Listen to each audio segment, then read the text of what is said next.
Samantala, na-recover na ang labi ng mga nasawi matapos matabunan ng lupa ang kanilang bahay sa Malapatan, Sarangani. Bunga po yan ng malakas na pag-ulan. Yan ang ulat ni Janessa Felix ng PTV Davao. Pinaniniwala ang isang bahay ang natabunan ng lupa sa Sitio Fundao, Barangay Poblasyon sa munisipalidad ng Malapatan, Sarangani Province noong Biyernes. Dahil ito sa epekto ng malakas na pag-ulan na naranasan sa naturang lugar. Ayon sa Municipal Disaster Risk Reduction and Management Office o MDRMO Malapatan, bandang 3:00 ng madaling araw nang nangyari ang pagguho ng lupa sa nasabing lugar.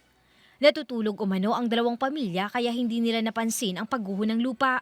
10 individual ang pinaniniwala ang nabiktima ng landslide. Kinumpirma rin ng MDRMO Malapatan na recover na ang 10 mga bangkay ng mga biktima.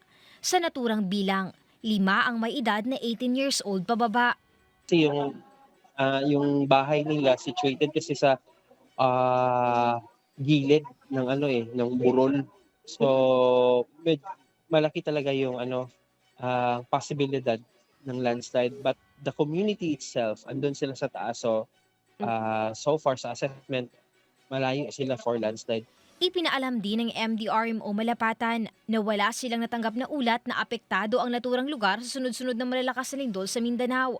Ngunit posible umano na dahil sa magnitude 7.8 na lindol noong nakaraang buwan, nailihis o nagalaw ang lupa at dahil sa malakas at walang tigil na pag-ulan, lumambot ito na nagresulta sa landslide.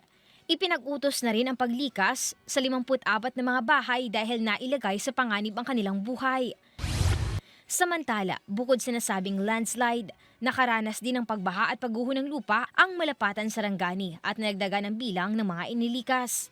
Mula noong 9 ng Hulyo, mahigit 115 families na ang inilikas dahil sa naranasang malakas na pag-ulan. Patuloy naman ang tulong ng lokal na pamahalaan sa mga apektadong residente. Nakipagpulong na rin ang pamahalaang panlalawigan ng Sarangani sa lokal na pamahalaan ng Malapatan upang alamin ang mga pinsala at mga tulong na maaaring ipadala. Ito ay upang matukoy din ang detalye ng nangyaring landslide na ikinamatay ng 10 individual.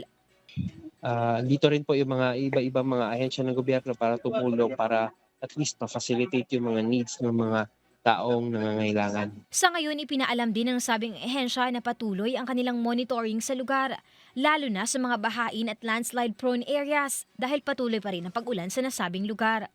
Mula dito sa Davao City, Janessa Felix, para sa Bayan.